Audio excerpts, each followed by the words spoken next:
इसी माह की नवमी तिथि चैत्र शुक्ल पक्ष दिन मंगलवार ठीक दिन के 12 साढ़े 12 बजे भगवान जी प्रकट हुए और मैया ने कहा तुम बेटा बन गए हो कि बाप बन गए हो। तो भगवान राम जी बोले मैं तो आपका बेटा बन गया हूँ, तो क्या ऐसे जवान अवस्था में छोटा हो जाओ रुदन करूं। तब भगवान ओम ओम रोने लगे महाराज। दासियों ने जाकर के कहा बधाई हो बधाई हो।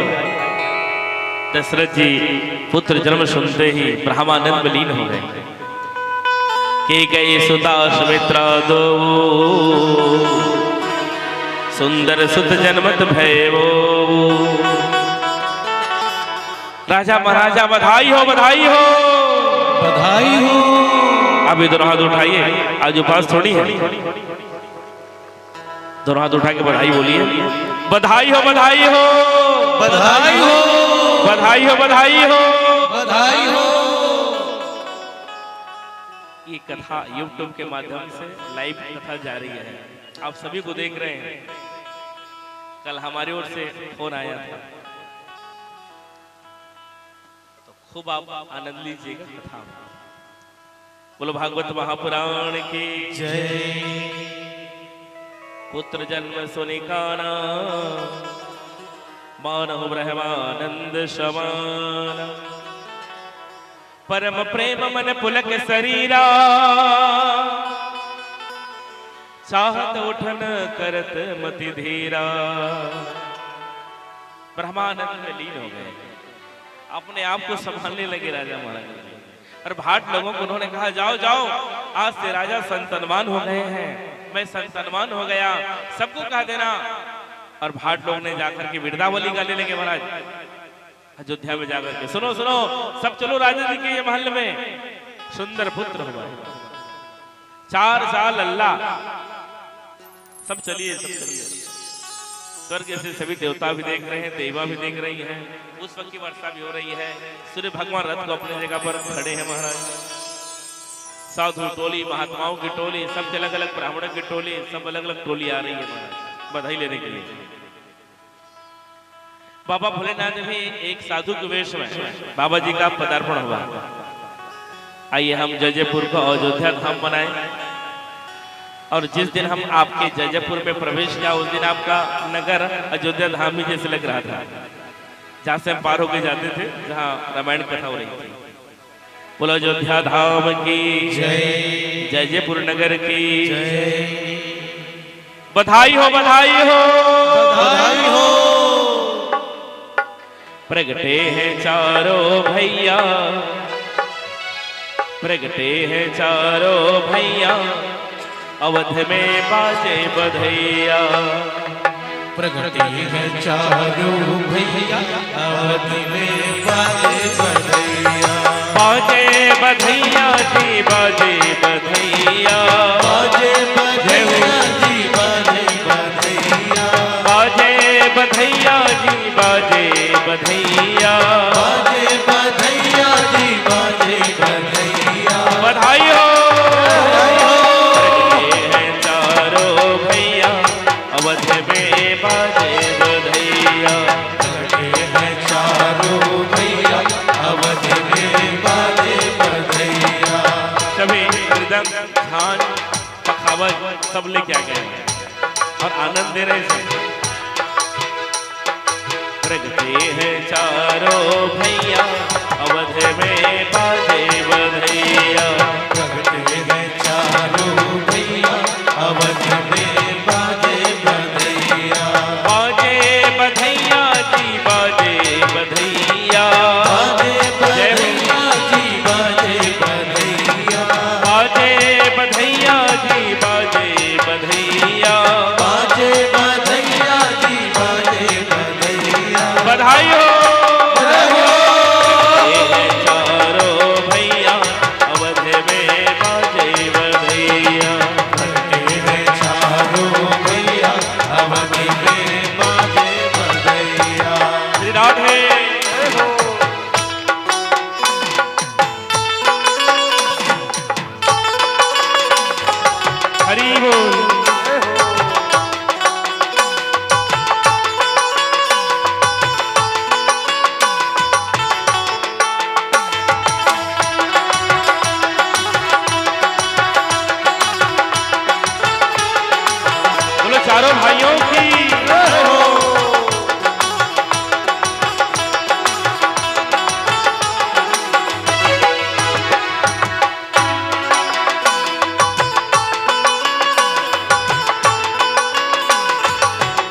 बजत है, साथ मृदंग आवे ढोल बजत है। सब नित्य करके सबको आनंद दे रहे हैं। नाचते ताता थैया, नाचते ताता थैया, अवध में बाजे बधैया। चारों भैया अवध में बाजे बधैया। बाजे बधैया जी बाजे बधैया, बाजे बधैया जी बाजे बधैया। बाजे बधैया जी बाजे बधैया, बाजे बधैया जी बाजे बधैया। बधाई हो ये चारों भैया, अवध में बाजे बधैया। चारों भैया अवध में बाजे बधैया। श्री राधे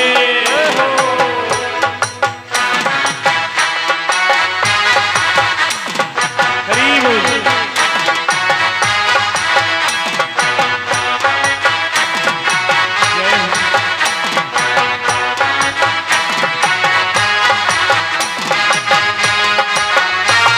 अयोध्या धाम की जय हो, जयपुर धाम की जय हो।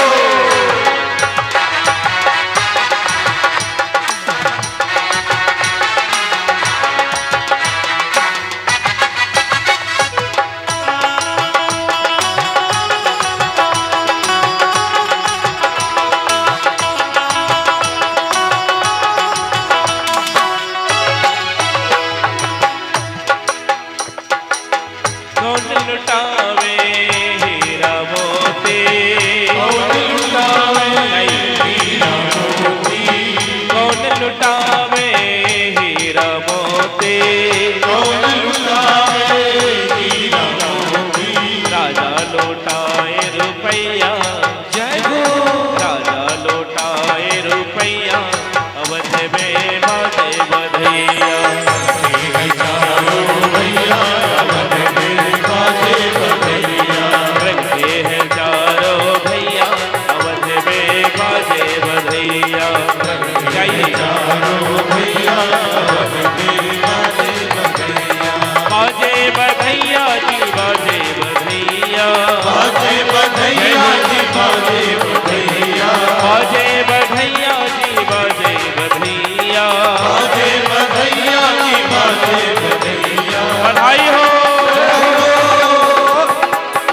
प्रगटे हैं चारों भैया, अवध में बाजे बधैया।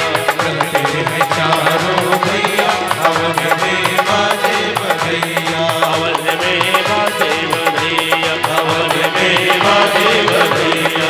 अवध में बाजे बधैया, अवध में बाजे बधैया। बोलो चारों भाइयों की जय हो। सबको देख रहे हैं भगवान की छटा बाल स्वरूप। बाबा भोलेनाथ भी दर्शन कर रहे हैं, स्वर्ग में सभी देवी देवता दर्शन कर रहे हैं। फिर भगवान जी अपने रथ को एक ही जगह पर अटका दिए। चंद्रमा बार बार प्रयास कर रहे हैं लेकिन दर्शन नहीं कर पा रहे हैं। भगवान जी बोले अगला जन्म में पहले आप ही देखोगे। सूर्य जैसे आज मेरे जन्म को दर्शन करें, वैसे अगला जन्म में आप ही तुम देखोगे सबसे पहले। चलो आपका नाम भी मैं अपने नाम के पीछे जोड़ दूंगा, रामचंद्र कृष्ण चंद्र। आगे कथा गाई गई। जब प्रभु राम जी की चोटी बना देती तीनों माताएं और ठुबक चलत रामचंद्र बाजू पै जनिया। जब प्रभु राम जी घुटमन घुटमन चलते तो माँ पृथ्वी भी लजा जाती है। परम पूज्य सुखदेव जी बोले राजा, जब नामकरण का समय आया तो वशिष्ठ जी ने नामकरण रखा चारों भाइयों का नाम, राम, भरत, शत्रुघ्न, लक्ष्मण जी। कुछ वर्ष बाद विश्वामित्र जी लेने के लिए आए हैं। यज्ञ में विघ्न आता है, बाधाएं आती हैं महाराज। श्री राम जी लक्ष्मण जी को ले जाकर के विश्वामित्र जी ने खूब यज्ञ करवाया और खूब यज्ञ उन्होंने भाग ली। सुबाहु को भगवान ने संसार से अलग किया। मारीच को परमात्मा ने अपने तीर पर बैठा करके समुद्र के उस पार तारका का जीवन उद्धार किया प्रभु ने। तारका यानी अविद्या। जैसे कृष्ण अवतार में पुतना के जीवन लीला भगवान ने समाप्त किया, वैसे रामावतार में तारका की जीवन परमात्मा ने उद्धार किया। अहिल्या जो पत्थर बन के पड़ी थी, भगवान के जब पांव पत्थर पर पड़ा महाराज, तो शिला भाई थी नारी, आज अपने रूप में आ गई और भगवान को प्रणाम करके गौतम ऋषि ने अपना लिया महाराज। फिर रामचरितमानस में 2 वाटिका है। एक है पुष्प वाटिका जहाँ सीता मैया जी और प्रभु राम जी का मिलन हुआ, और एक वाटिका का नाम है अशोक वाटिका, जहाँ शोक संतप्त से सीता मैया समय गुजार रही थी। गुरु जी महाराज की सेवा करते, जब विश्वामित्र जी के पांव दबाते, एक दिन प्रभु राम जी गुरु जी के ही पांव में सो गए महाराज, पांव दबाते दबाते। विश्वामित्र जी बोले, बेटा तुम मेरे पांव में सो गए हो? गुरु जी मैं पांव दबाते दबाते यहीं पर सो गया, मुझे ख्याल नहीं आया। सवेरा होते ही महाराज जब पुष्प वाटिका में उन्होंने तुलसी दल फूल संविधा लकड़ी लेने के लिए जब उनका प्रवेश हुआ, तो सीता मैया का भी दर्शन उन्होंने किया, सीता मैया ने भी दर्शन किया महाराज। मिथिला पास में नगर था, मिथिला नगर, वहां से संदेश आया और विश्वामित्र जी राम और लक्ष्मण को ले जा रहे हैं। तो अटारी से सब देख रहे हैं नगर के वासी, अरे जितने सुंदर हमारी सीता है, इतने सुंदर ये राम जी हैं, इनको ऐसे दे देना चाहिए। और धनुष यज्ञ में प्रभु राम जी लक्ष्मण जी को भाग मिला। भाट लोग बिरदावली गाने लगे, सुनो सुनो, ये शिव धनुष को जो भी तोड़ देगा, जो भी तोड़ेंगे, हमारे राजा का जितना दूर दूर तक राज्य है, एक छत्र राज्य करेंगे, और हमारे राजा जी के पास में कन्या है, उनको वरण करेंगे। महाराज सभी राजकुमारों ने अपना अपना ताकत आजमाया, धनुष को टस मस नहीं कर पाए। 10,000 राजा एक साथ गए, तो पर भी धनुष को टस मस नहीं कर पाया। 10,000 राजाओं ने भी उठा नहीं पाया। जनक जी ने ललकारा, अरे एक भी वीर नहीं है यहाँ पर जो धनुष को उठा सके। लक्ष्मण जी को गुस्सा आया, ओ राजा महाराज जी, यदि मेरा बड़ा भाई आदेश कर दे तो मैं सुमेरु पर्वत को तोड़ सकता हूँ मूली की तरह, तो ये तो पुराना धनुष है।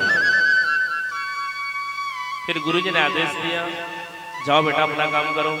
प्रभु राम जी ने उस मंच का एक बार परिक्रमा लगाई और प्रणाम किया, बाएं हाथ से धनुष को उठा ली, चाप चढ़ाया और ठीक बीच परमात्मा ने 2 खंड किया।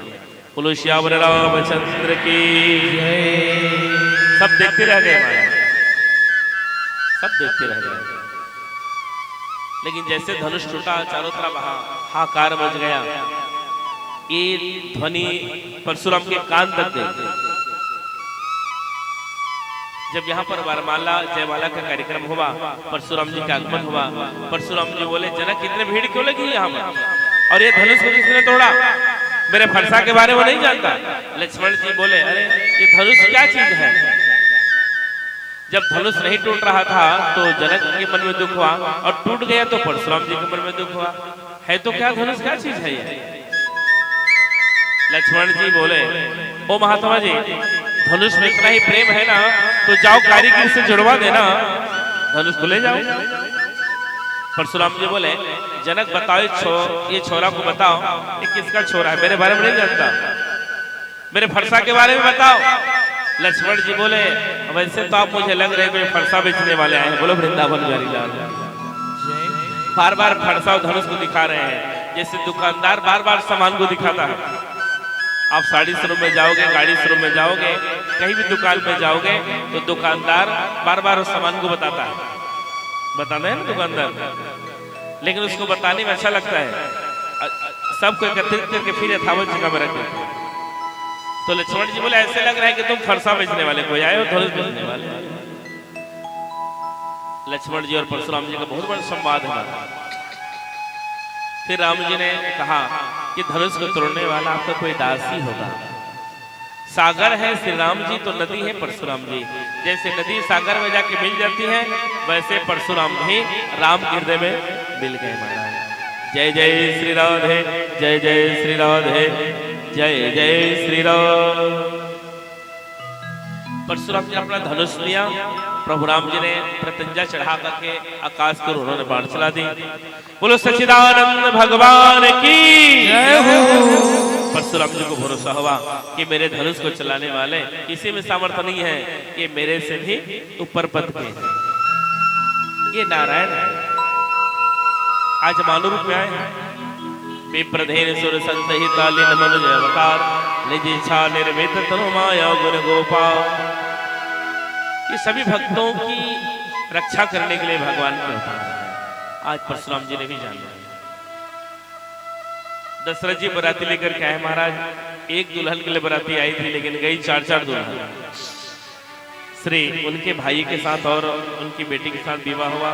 कुशध्वज की बेटी सीता राम की जोड़ी, भरत मांडवी की जोड़ी, लक्ष्मण उर्मिला की जोड़ी, शत्रुघ्न सुकृति की जोड़ी, सुंदर चारों जोड़ी महाराज। अर्थ धर्म काम और मोक्ष चारों जोड़ी में विराजित है। तीनों माताएं सोने की थाली सजा करके आरती कर रही हैं, अंदर प्रवेश कराई हैं। और गुना था माता पिता गुरु ना वही माता। प्रातः काले उठी के रघुनाथ, प्रातः काले उठी के रघुनाथ, माते पिता गुरु ना वही माता। माता पिता गुरु ना वही माता। प्रातः काले उठी के रघुनाथ, प्रातः काले उठी के रघुनाथ, माते पिता गुरु ना वही माता। माते पिता गुरु ना वही माता, ना वही माता, ना वही माता। दशरथ जी बोले बेटा अब मैं वृद्ध हो गया हूँ, गद्दी में आप ही बैठ जाइए। राम जी बोले हम चारों भाई बैठेंगे। नहीं बेटा, बड़ा नियम होता है गद्दी में बैठने के लिए, आप ही बैठ जाइए। इधर अयोध्या को सजाने के आदेश, अयोध्या को सजाया जा रहा है महाराज। सभी देवता सरस्वती के पास जाकर निवेदन कर रहे हैं कि राम गद्दी पर बैठेंगे तो इधर साधु संत महात्मा कंदमूल फल खा के बैठे, उनका क्या होगा। सरस्वती विद्या है लेकिन अविद्या रूप लेके आई महाराज, और मंथरा के कंठ में आके बैठ गई। और मंथरा ने आकर के कैकेयी को बताया, अरे देख तुम्हारे बेटे नहीं है और राम को गद्दी पर बैठाया जा रहा है। कैकेयी ने कहा मेरे बेटे नहीं है तो क्या हुआ, राम भी तो मेरे बेटे हैं। लेकिन कैकेयी ने 100 की कहानी सुनाई, 1 2 3 ऐसे करते करते 100। अंत में कैकेयी ने मंथरा के बहकावे में आ गई, क्योंकि कंठ में सरस्वती बैठी है। और आज 2 वरदान मांगना, पहले अपने बेटा के लिए, दूसरे में राम के लिए। 2 वरदान देने के लिए वादा है ना आपका? हाँ है, आज मांग लेना। और जा को भवन में ऐसे सुंदरी मत के मत दिखाई मत, जा फटे पुराने कपड़े को पहन जा। और मंथरा के कहने पर कैकेयी गई को भवन में। दशरथ जी ने देखा, देवी क्या बात है, तुम को भवन में क्यों पड़ी हो? क्या हुआ तुझे? मुझे कुछ नहीं हुआ है, तो क्यों आप ऐसी स्थिति बनाए हैं? जरा तैयार हो जाइए। तो 2 वरदान देने का वादा किए हैं, आप दीजिए। दशरथ जी बोले देवी कल तो मेरा बेटा राम गद्दी में जा रहे हैं, मैं 2 वरदान नहीं 100 वरदान दे दूंगा। नहीं, मुझे 2 वरदान ही चाहिए और अभी दो। पहले तैयार तो हो जाओ देवी। नहीं नहीं, पहले तुम वरदान दो। लेहू लेहू कहते हो कभी नहीं देगी, तो मांग लो देवी क्या वरदान है। तो मेरा पहला वरदान है मेरा बेटा भरत गद्दी पर बैठे। दशरथ जी बोले मैं राम के पास गया तो चारों भाई बैठेंगे। ठीक है देवी, वो हो जाएगा। दूसरा वरदान जल्दी मांग लो। तामस बेस विशेष उदासी 14 बरस राम वनवासी। देवी मजाक मत करो, मैं जीवित नहीं रहूंगा। मेरा ये वरदान है दो, तामस बेसी विशेष उदासी 14 बरिस राम बनवासी। 14 बरिस राम बनवासी। देवी तू विधवा होना जा रही है, राम मेरे प्राण है और राम नहीं रहेंगे तो मैं जीवित नहीं रहूंगा। देख तेरे पति तेरे सामने झुक गया, अयोध्या नरेश तेरे सामने झुक गया। ये दूसरा वरदान की जगह कोई दूसरा मांग लो। आप क्यों कहा करते हैं रघुकुल रीत सदा चली आई, प्राण जाई पर वचन न जाई? क्यों कहते हैं आप? ये बंद करवाओ। तुम्हारे परदादा हरिश्चंद्र ने भारी समाज में अपने परिवार को बिक्री कर दिया धर्म को बचाने के लिए, और तुम हो वचन को नहीं निभा रहे हो। बड़ा है रघुकुल वाले। देख देख राम को तो मेरे से अलग करेगी ना, मैं जीवित नहीं रहूंगा, मैं जीवित नहीं रहूंगा। राम मेरे प्राण है। तू मुझे जीवित देखना चाह रही है ना, तो राम को मेरे से अलग मत कर। मैं एक पल उसके बिना जीवित नहीं रहूंगा। मेरा यही वरदान है, आप दो, आप दो। राम राम राम राम कहते हुए दशरथ जी वहीं पर गिर गए महाराज। उनके आंख से सप्राप्त होने लगा। बस राम राम। सुमंत आकर के देखा, राजा महाराजा जी क्या बात है? राम राम। सुमंत जी ने कैकेयी को देख करके निवेदन किया, महारानी क्या बात है? ये सब राम के कारण है। सुमंत ने तत्काल राम जी के पास गया। राम जी से निवेदन किया, चलो बेटा तुम्हारे पिताजी अचेत पड़े हैं। दौड़ते हुए राम जी ने आकर के पिताजी के पांव छू के प्रणाम किया। राम राम कुछ नहीं बोल रहे हैं। दशरथ जी बस राम राम कह रहे हैं। क्या बात है पिताजी? कि कहीं न कहीं सब तेरे कारण है। तो पिताजी मैंने कोई ब्राह्मण को अपमान तो नहीं किया, मैंने किसी भिखारी को अपमान नहीं किया। क्या बात है पिताजी? अपमान जनित बात तो मैंने कहीं पर नहीं किया। क्या बात है पिताजी? ये सब तेरे कारण है। मैया आप ही बता दीजिए ना। तो कल तुझे गद्दी में नहीं बैठना है, कल से तुझे 14 वर्ष मन गमन करना है। राम जी बोले, मैया इतनी सी छोटी सी बात के लिए मैं भी जाने के लिए तैयार हूँ। पिताजी के प्रणाम करके वशिष्ठ जी को राम जी ने सौंप दिया कि मेरे अयोध्या को देखना। जीव बिन देह न दे बिन वारी, तैसे हुनाथ पुरुष बिन नारी। सीता ने कहा, स्वामी आपके बिना मैं कैसे रहूंगा? आपका जहां सुख है वहां मेरा सुख है, आपके बिना तो मैं जीवित नहीं रह सकती। मैं भी जाऊंगा। लक्ष्मण आ गया, स्वामी आप तो मेरा दास, आप तो मेरे मालिक हैं, आपको मैं दास हूं। आप इस दास को छोड़ देंगे, मुझे नहीं ले जाएंगे। जीव है लक्ष्मण जी, माया है सीता, और परम ब्रह्म मेरे श्री राम जी। ये दुनिया तीनों से बनी है महाराज, जीव, माया और परम ब्रह्म। जीव जब माया को हटा देता है तो परम ब्रह्म का साक्षात्कार होता है, और माया हटती नहीं है। माया में ही रह करके माया को ना देखने की क्रिया जीव करता है माया। हम सब मायावी की तरह, हम सब गृहस्थी है ना, माया को हटा नहीं सकते माया। पूरे अयोध्या के नर नारी सब भगवान के पीछे में दौड़ लगा रहे हैं, राम छोड़ के मत जाओ, राम छोड़ के मत जाओ। तमसा के पास भगवान अर्धरात्रि छिप के भाग रहे। सवेरा होते हुए अयोध्या के लोगों ने देखा तो श्री राम जी नहीं है, रोने लगे महाराज। वो घोड़ा बार बार राम की ओर देख करके रोने लगे। जब वापस आए हैं तो नगर वासियों ने व्रत लिया कि जब तक हम राम लल्ला के दर्शन नहीं करेंगे तब तक भोजन नहीं करेंगे, हम दीपक नहीं जलाएंगे। सिंगवेरपुर में भगवान राम जी का आगमन हुआ। वहां के तुरिया जाति आदिवासी गरीब लोग आ गए महाराज भगवान के चरण। धन्य है वहां माँ बाप जो 14 वर्ष समन गमन के लिए भेजे हैं, हम दर्शन नहीं कर पाए हुए होते हैं। कोई भी गाड़ी भी देते, ऐसे सुकुमार ऐसे सुकुमारी को जंगल में भेज रहा, और भगवान आगे लीला कर रहे हैं, केवड़ भैया से नाव मांग रहे हैं। मांगी नावन के बटवाना, कहे तुम्हार मर्म में जाना। चरण कमल रज सब कहीं, मानस करी न मोर कछु अहि।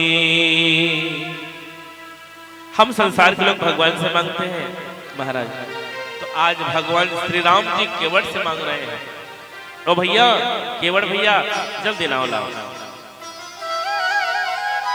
केवट भैया ने कहा इतनी जल्दी है प्रभु, इतने जल्दी है ना प्रभु, तो आप बलि के घर में विराट रूप आपका एक बार लीजिए ना। गंगा के आपका एक चरण उस पार, गंगा के एक चरण इस पार, नाव के उसका तो नहीं पड़ेगी। प्रभु राम जी जान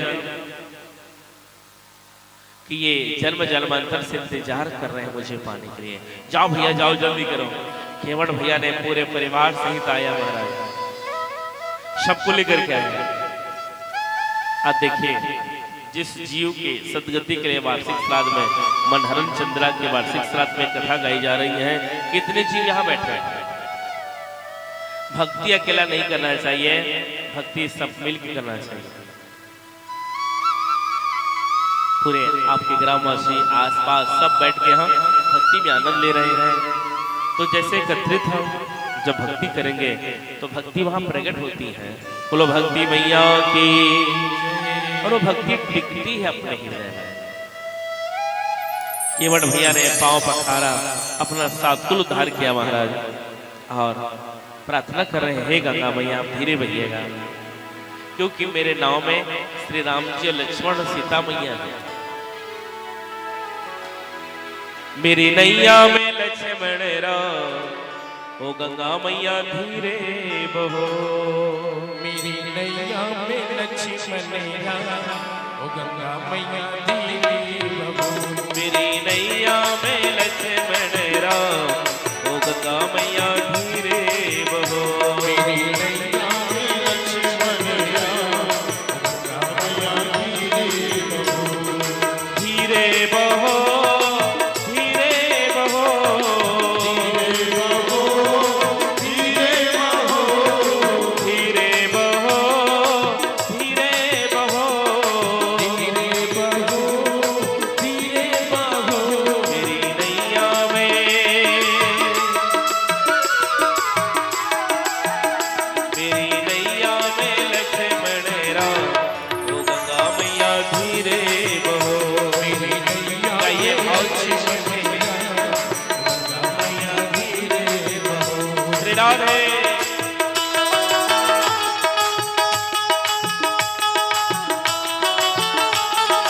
गंगा मैया की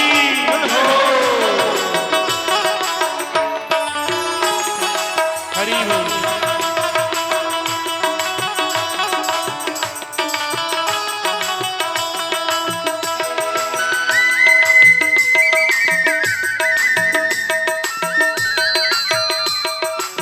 हरि बोल।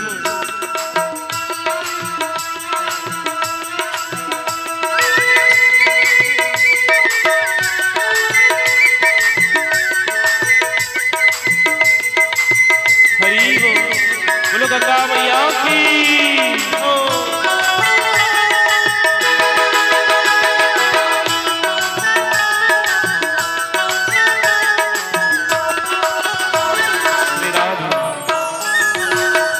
बोलो केवट भैया की।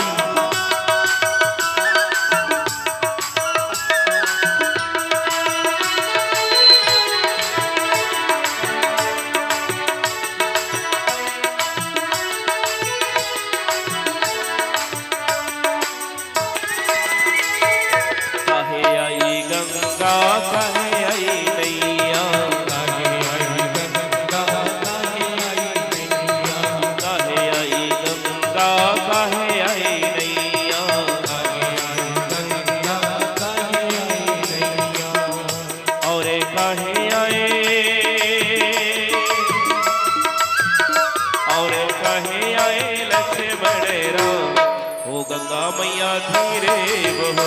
मेरी नैया में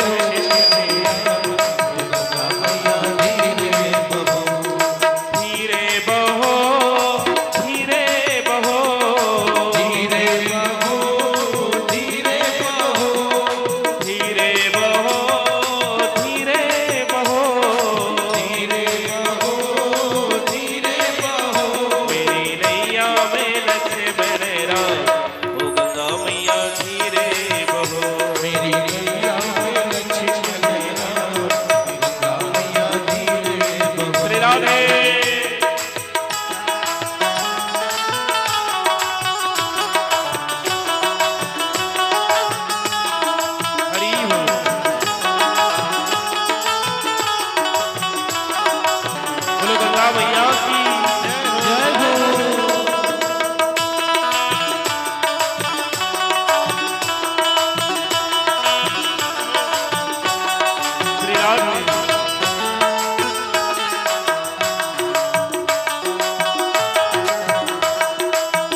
गंगा पार करे नैया, पाप हरे गंगा पार करे नैया, पाप हरे गंगा पार करे नैया, पाप हरे गंगा पार करे नैया, और भगतन के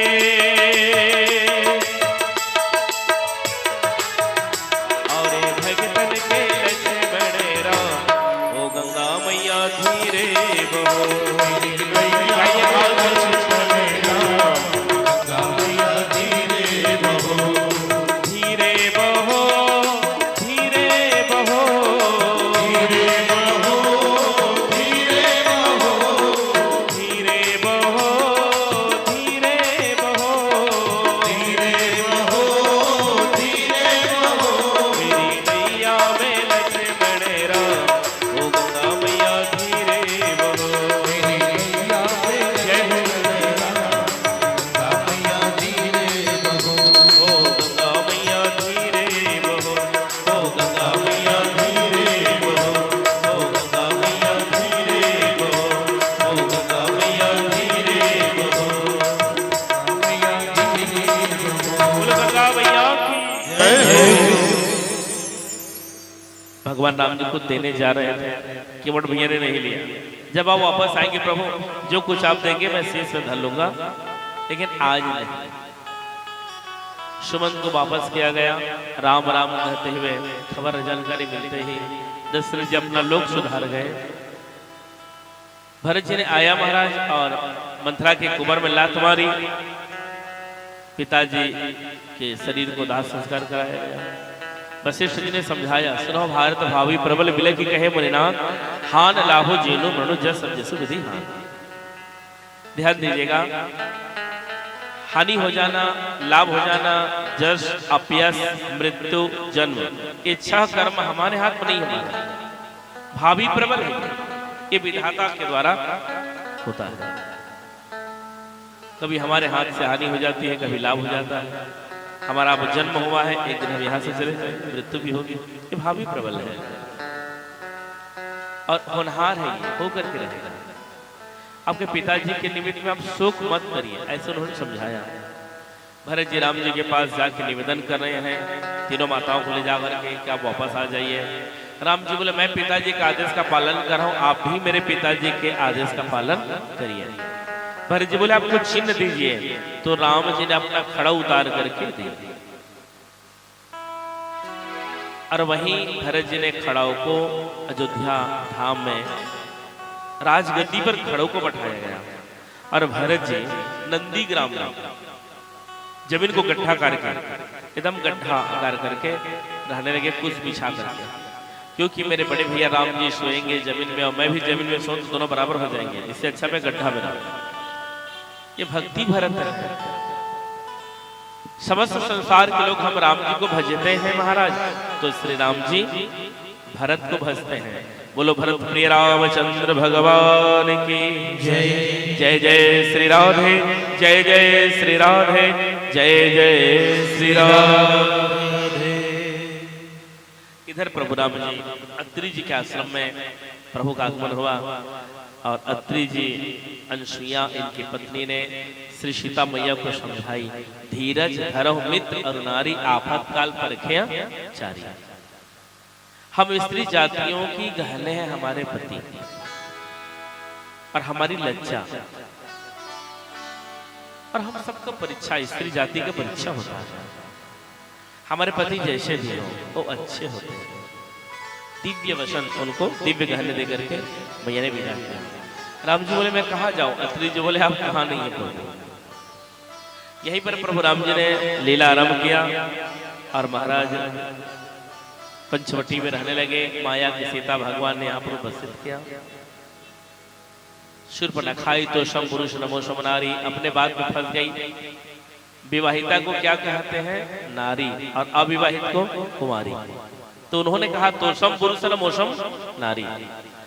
ध्यान दीजिएगा, राम जी ने भी यहाँ पर झूठ बोले, क्योंकि सामने वाला झूठ बोले तो पीछे वाला को पाप नहीं लगता।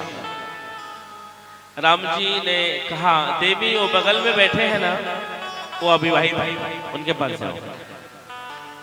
शूर्पणखा लक्ष्मण जी के पास गई तो संपुरुषनमो समनारी। लक्ष्मण जी बोले सुनो सुनो देवी, तुझे मालिक चाहिए कि नौकर चाहिए? तो शूर्पणखा ने कहा मुझे मालिक चाहिए, नौकर नहीं चाहिए। तो मैं तो नौकर हूँ, मालिक उधर है। फिर शूर्पणखा राम के पास तो संपुरुषनमो समनारी, मैं इतने सुंदर हूँ, मुझे विवाह कर लो। राम जी बोले मेरे बगल में सीता बैठे, मैं विवाह नहीं कर सकता, जाओ उनके पास। फिर शूर्पणखा लक्ष्मण के पास, देवी मैं नौकर हूँ, तुझे मालिक चाहिए तो वहीं से जाओ। वो तो कह रहे हैं कि उनके बगल में सीता बैठी है, विवाह नहीं करेंगे। तो लक्ष्मण जी बोले सुनो देवी सुनो, उनके पिताजी के 3 घर वाली हैं, ये भी 2 कर लेंगे, जाओ। फिर राम जी के पास आए, तुम्हारे पिताजी के तो 3 घर वाली हैं, तो तुम भी 2 कर लो ना।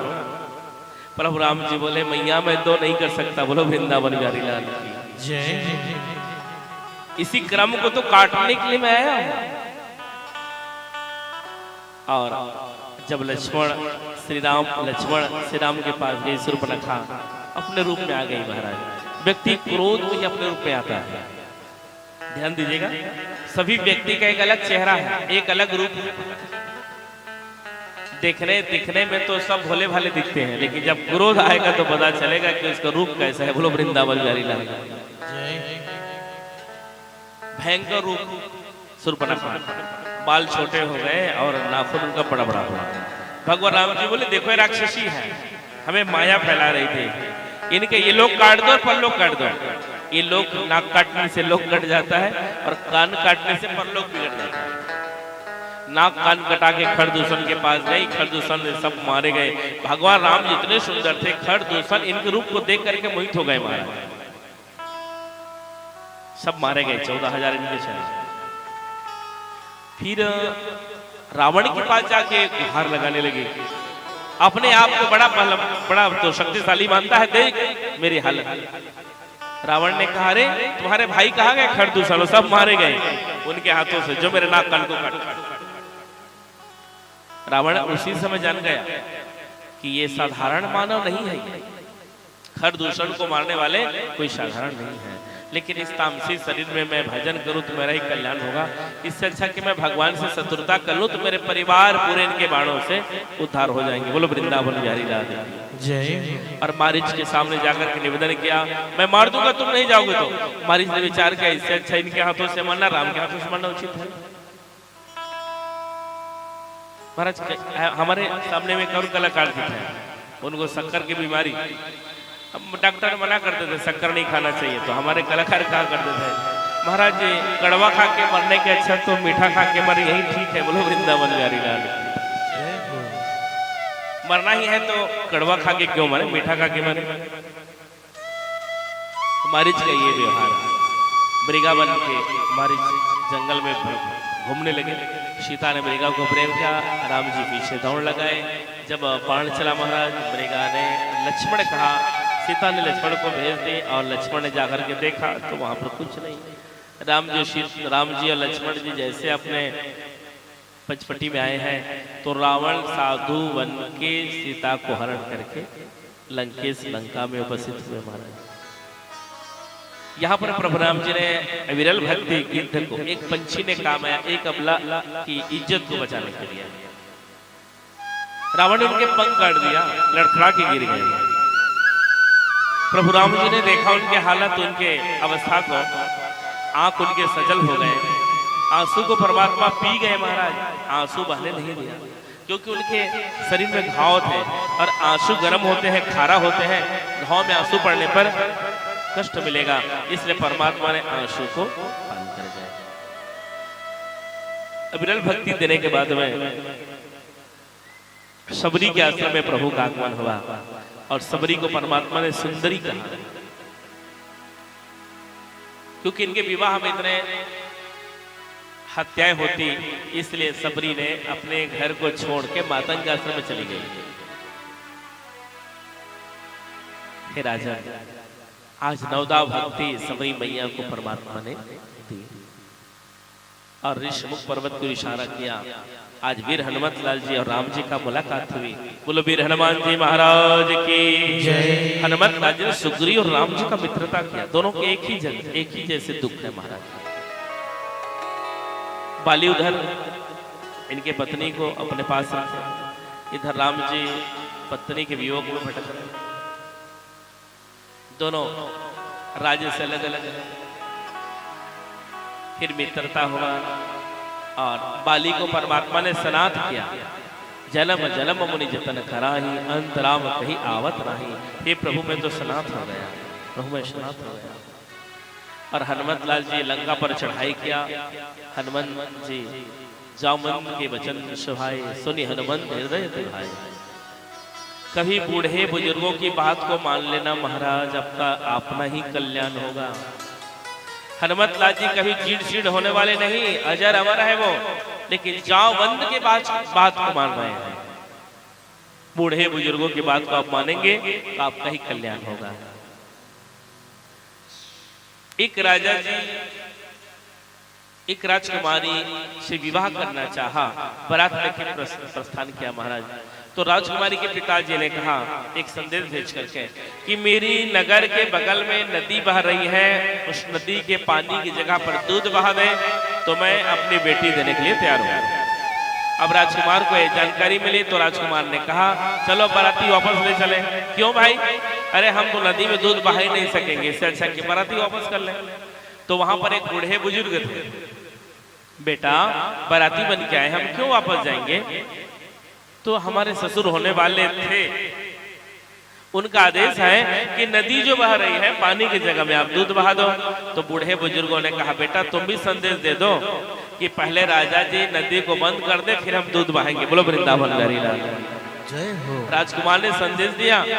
राजकुमार ने ये संदेश दिया राजा महाराजा जी तुम्हारा ये आदेश मैं पालन करूंगा, स्वीकार है, लेकिन पहले तुम नदी को बंद कर दो फिर मैं दूध बहाऊंगा। राजा जान गए कि बूढ़े बुजुर्ग को साथ में लेके आए हैं, यानी अब बेटी देने के लिए इनके तैयार हो गए, अपना बेटी में दूंगा। तो बूढ़े बुजुर्ग की बात को जो मानते हैं उसका जीवन कभी भी गर्त में नहीं जाएगा। आप भी मानेंगे बूढ़े बुजुर्गों की बात को, आपका ही कल्याण होगा। आप ये ना बोलेंगे बार बार बोलते हो चुप रह जाओ, अब तुम्हारा क्या, ऐसे मत बोले महाराज।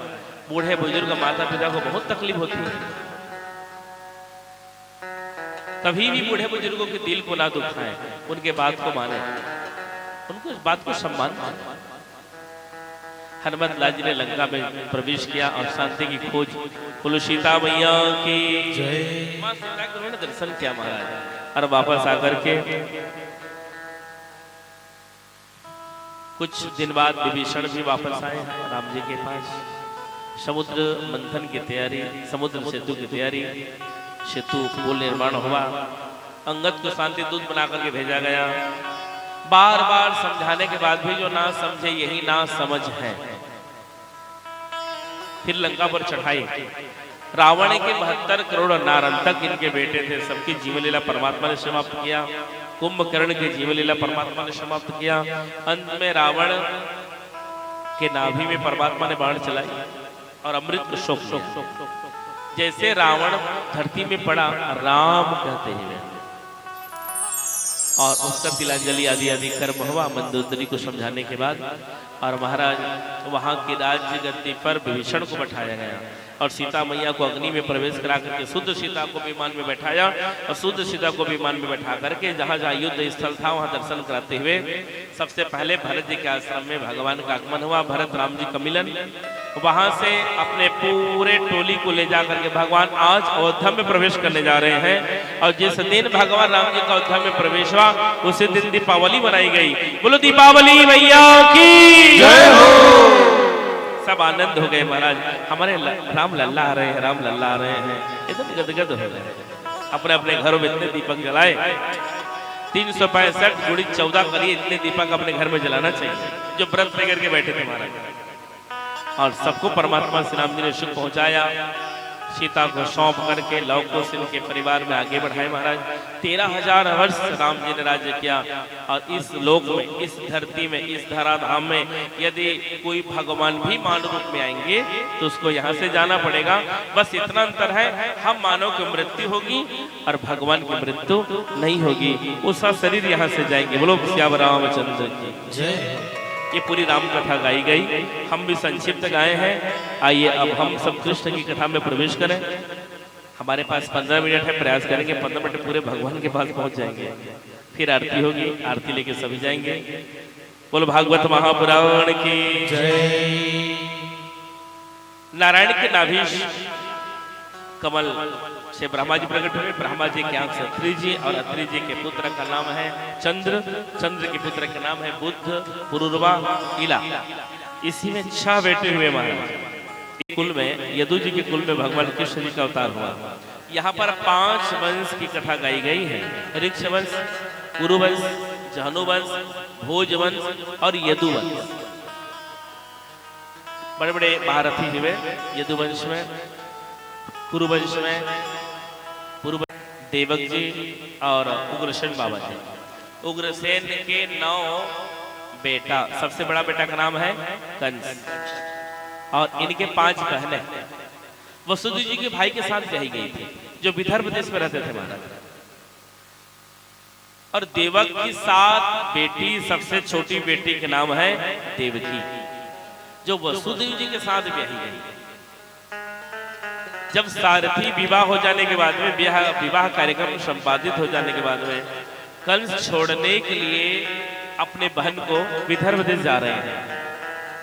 मथुरा से विदर्भ देश जैसे आधे रास्ते पर उनका आगमन हुआ, आकाशवाणी हुई, अरे कंस जिसे तू ले जा रहा है, इसका 8वां पुत्र अष्टमो हंतु, यानी इसका 8वां पुत्र तेरा काल। भय का अवतार है कंस। अपने म्यान से तलवार निकाल लिया, ना रहेगी बांस ना बजेगी बांसुरी। बाल पकड़ के सिर को काटना आरंभ करना चाहा महाराज, तो वसुदेव जी ने हाथ पकड़ लिया, भैया मैं भी आकाशवाणी को सुना हूं, हमारा बेटा तुम्हारा काल है, देवकी तुम्हारा काल नहीं है। मैं एक एक करके अपना पुत्र आपको सौंप दूंगा। ऐसे वसुदेव जी ने वचन निभाया। देवकी और वसुदेव जी दोनों के नाम 10 बार आप लेंगे तो आपको पता चल जाएगा। देवकी देवकी देवकी, जो देवकी है वही है देवकी। बोलो देवकी मैया की जय। वसुदेव वसुदेव वसुदेव वसुदेव, जो हर में, हर जगह पर, हर कण में जो वास है वही है वसुदेव। बोलो वासुदेव भगवान की जय। वापस लाया और हथकड़ी बेली पहना दी महाराज। काल कोठरी में रख दिया, 7 दरवाजे के अंदर में रखा था कंस। इतना अत्याचारी इनको बढ़ गया। सबसे पहले कुछ वर्ष बाद उनके गृहस्थ में, देवकी वसुदेव जी के गृहस्थ में पुत्र हुआ। वह पुत्र का नाम कीर्तिमान। कीर्तिमान को ले जाकर के कंस को सौंपा गया। तो कंस ने कहा कि पहला मेरा काल नहीं, 8वां दे देना, ले जाओ। कथितो वंश विस्तारो भवता सोम सूर्ययो, राज्ञं शोभयावंशयानां चरितं परमाद्भुतम्। सभी देवताओं ने नारद जी के पास जाकर के निवेदन किया, जब कंस के हाथों में पुण्य हो जाएगा तो भगवान नहीं आएंगे। ध्यान दीजिएगा। यदा यदा ही धर्मस्य ग्लानिर्भवति भारत, अभ्युत्थानम् धर्मस्य तदात्मानं सृजाम्यहम्। गीता कहती है। रामायण क्या कहती है? जब जब होई धर्म के हानि, बाढ़िय सुर अधम अभिमानी। इस संसार में भगवान कब आते हैं? जब धर्म बढ़ता है, धर्म की हानि होती है, तब तब भगवान जी अवतार होगा कलयुग में। कल की नारायण, बोलो कल की नारायण भगवान की जय। प्राय सभी लोग पाप कर्म में रत हो जाएंगे, तभी भगवान का अवतार होगा। नारद ने जाकर के बताया, कंस आप बताओ इसमें पहला कौन अठवा? कंस ने कहा इसमें तो एक ही जैसे दिख रहे हैं, पहला भी वैसा आठवां। बस मैं तुझे समझाने के लिए आया हूं। अभी पहला करके तुमने छोड़ दिया, यही 8वां बन जाएगा तो। और महाराज भय मृत्यु से कम नहीं होता। यदि आपको कमरा में हम जहां रुके हैं वहां सो रहे हैं, आप कोई जाके कह दोगे ये महाराज यहाँ कालिया नाग का निकला था, हम सब आएंगे कमरा? भय लगा रहेगा। तो भय और मृत्यु में कोई अंतर नहीं, मृत्यु बड़ा भाई है, भय छोटा भाई है। कंस को डर लगा और उसको मंगवा करके पत्थर में पटक के उन्होंने मार दिया। ऐसे करते करते 6 बालक को मार दिया। बालक हत्या लग गई, बाल हत्या, जो भूढ़ हत्या और बाल हत्या दोनों को एक कहा गया है। घर में भूढ़ हत्या ना करें, इससे बचें, अधर्म बढ़ेगा घर में। बोलो वृंदावन बिहारी लाल की। इससे अच्छा संयम और नियम बना ले, फिर भूढ़ हत्या नहीं होगी। जय जय श्री राधे, जय जय श्री राधे, जय जय श्री राधे। भगवान ने योग माया को आदेश दिया, देवकी की 7वां गर्भ को रोहिणी के गर्भ में प्रविष्ट करा दो। ये वसुदेव जी के प्रथम पत्नी है, और तुम जसोदा के गर्भ में प्रविष्ट हो जाना,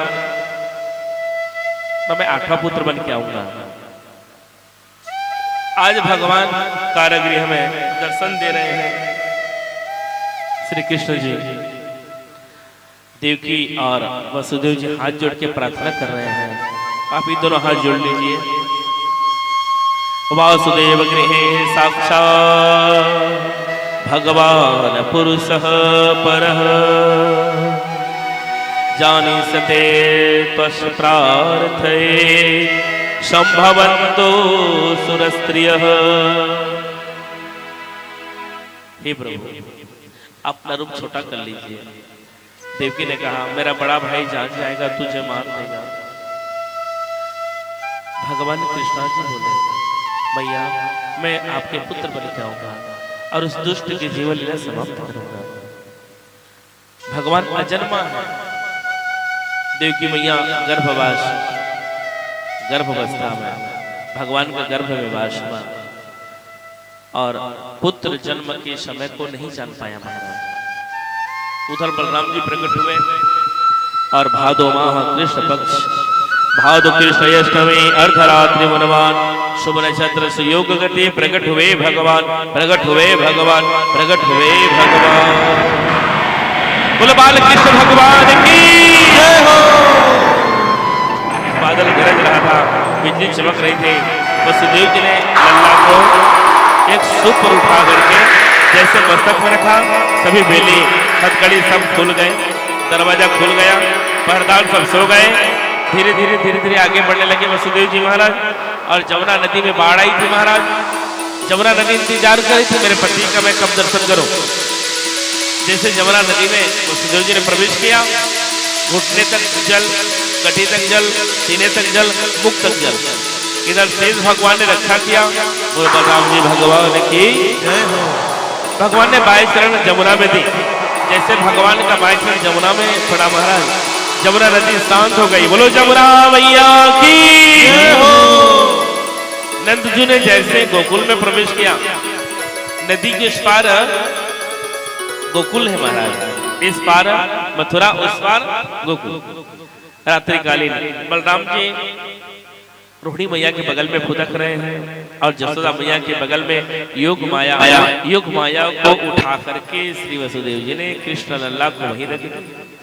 और जैसे माया सिर में बैठ के आई महाराज, चढ़ गई, सभी दरवाजा सब बंद होने लगा। सभी रास्ते जो खुल गई थी सभी रास्ते बंद हो गई। सिपाही द्वारपाल सब जाग गए। सबने कहा राजा महाराजा की जय हो, जय हो। कंस चलिए, तुम्हारा काल आ गया, तुम्हारा काल आ गया, तुम्हारा काल आ गया। जब कंस आया महाराज पहले जैसे, जब उन्होंने आया, मेरा काल कहाँ है, मेरा काल कहाँ है, तो देवकी महारानी ने कहा ये तो बेटी है, तुम्हारा कुछ नहीं बिगाड़ पाएंगे। देवकी